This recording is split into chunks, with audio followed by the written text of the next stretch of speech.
బ్రహ్మ బోధ ఎలా ఉంటుందంటే అది ఒక ట్రాన్స్.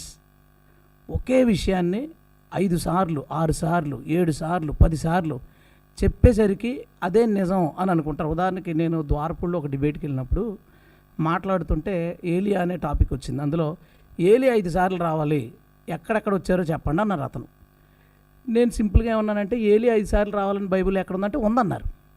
అదే ఎక్కడుందంటే ఉంది కదా అని ఒకరికొకరు ఉంది కదా అంటే ఎక్కడుందో తెలీదు, ఎక్కడా లేదు బైబిల్లో. కానీ ఏలియా 5 సార్లు రావాలి అనే విషయాన్ని నాటేశాడు. అది బ్రహ్మ స్పెషాలిటీ. మనిషి కుమారుడు ఎన్నిసార్లు రావాలి శరీరం తనగానే 3 అంటారు వాళ్ళు. ఎక్కడుంది అంటే దానికి సమాధానం ఉంటుంది.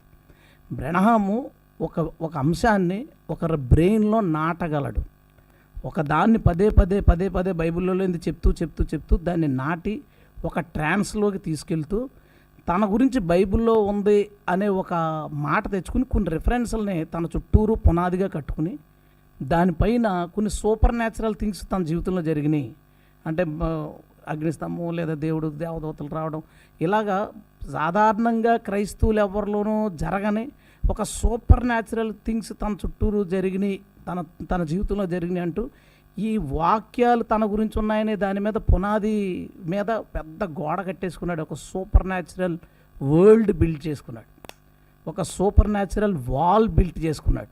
ఇక బ్రహ్మ గురించి మాట్లాడాలి లేదా బ్రహ్మంలోంచి బయటకు వద్దాం లేదా బ్రహ్మ బోధన ప్రశ్నిద్దాం అనుకుంటే అతన్ని దేవుడు ప్రవక్తగా నిరూపించాడు కదా, అద్భుతాలు జరిగినాయి కదా, లేదంటే చాలా సూపర్ న్యాచురల్ థింగ్స్ జరిగినాయి కదా, ఇతని గురించి బైబిల్లో ఉంది కదా అని నాటబడిపోయిన దానివల్ల అందులోంచి ఎవరో బయటికి రాలేరు.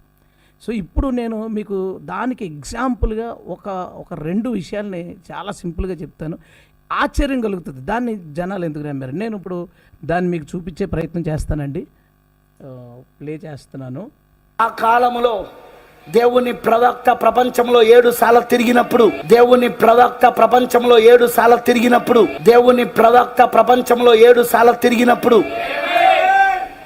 ప్రపంచాన్ని 7 సార్లు చుట్టినప్పుడు ఆయనను ఆహ్వానిస్తున్నప్పుడు ఆ పట్టణంలో ఉన్న మొత్తం ఆసుపత్రులు తాళాలు వేయబడేవి. ఆ కాలం ఇది మీరు ఇప్పుడు చూసిన వీడియో అండి. ఇందులో మార్క్ గారు అంటే ఒక ఏదో జనరల్గా ఏదో వీధి చివరిని పెట్టుకున్న చిన్న చర్చ్ పెట్టుకున్న పర్సన్ కాదండి. మార్క్ గారు అంటే ఇప్పుడు ఆంధ్ర తెలంగాణ క్రైస్తవ్యంలో బ్రహ్మమిజంలో అతను ఒక ప్రధానమైన పాత్రధారి, ప్రధానమైన స్పీకరు. లేదా ఢిల్లీ నుంచి ఆశిష్ల వంటి వాళ్ళు వస్తే వాళ్ళకి ఇతను ట్రాన్స్లేటర్, ఇతనే ట్రాన్స్లేటర్. ఇలాంటి వ్యక్తి ఇచ్చిన స్టేట్మెంట్ ఏంటంటే బ్రహ్మ గారు ప్రపంచాన్ని 7 సార్లు చుట్టారు, ప్రపంచాన్ని 7 సార్లు ఆయన తిరిగి వచ్చాడు అని ఆయన చెప్పారు. చెప్పి దాన్ని చాలా కంఠపదంగా చెప్తున్నారు.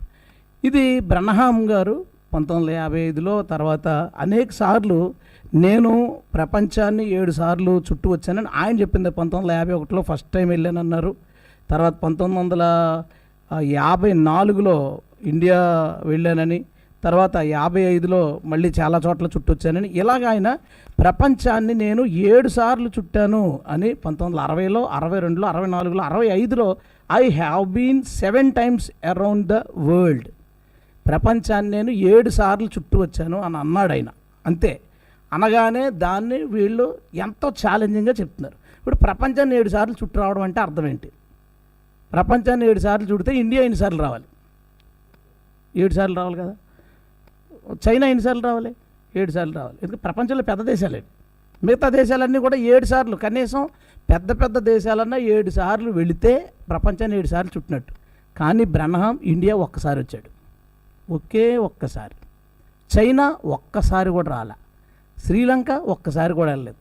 అరబ్ కంట్రీస్ ఎక్కడికి ఒక్కసారి, పాకిస్తాన్ కానీ ఆఫ్ఘనిస్తాన్ కానీ లేదా సౌదీలో అనేక దేశాలు కానీ ఒక్కసారి కూడా వెళ్ళలేదు.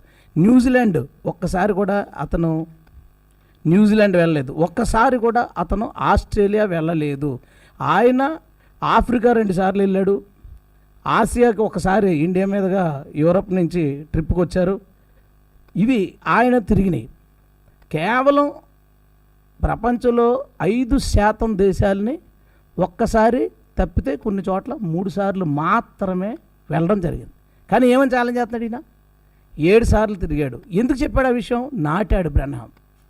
ఇప్పుడు మేము అడుగుతున్నాం, మీరు డిబేట్కి పిలిచారు కాబట్టి మమ్మల్ని అడుగుతున్నారు. నేను ఆధారాలతో బ్రహ్మాము ఎక్కడెక్కడ తిరిగాడో అతని మెసేజ్ల్లోంచి స్పష్టంగా ప్రతీదీ ఆయన ఏ మెసేజ్లో ఎక్కడికి వెళ్ళానని చెప్పాడో ప్రతీదీ నేను క్లియర్గా విలియం బ్రహ్నామ్ 5304 8వ పేరాలో ఎలా చెప్పాడు, తర్వాత అలా ప్రతీదీ నేను మెసేజ్ కోడ్లతో సహా బ్రహ్నామ్ ట్రిప్స్ని ట్రావెల్స్ని నేను తీసుకోవడం జరిగింది.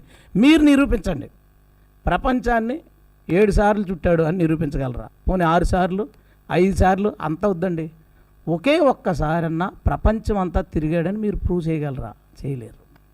కానీ ఏమని ప్రకటిస్తున్నారు ఎంత స్ట్రాంగ్గా, పక్కాగా చూసినట్టుగా ఆధారాలతో ఉన్నట్టుగా ప్రపంచాన్ని 7 సార్లు చుట్టి ప్రపంచాన్ని 7 సార్లు చుట్టొచ్చినప్పుడు ఆయన ఏ దేశం వెళ్తే ఆ దేశంలో హాస్పిటల్స్కి తాళాలు వేశారు అని ఎవరు చెప్పారు? బ్రహ్నామ్ చెప్పాడు. ప్రపంచాన్ని తిరిగానని చెప్పింది ఆయనే, తాళాలు వేసుకున్నారని చెప్పింది ఆయనే. దాన్ని నమ్మేసి ఇది బ్రహ్మామైట్ల యొక్క పొరపాటు. వాళ్ళ మైండ్లో అతను ఒకటి నాటితే అది ఉండిపోతుంది.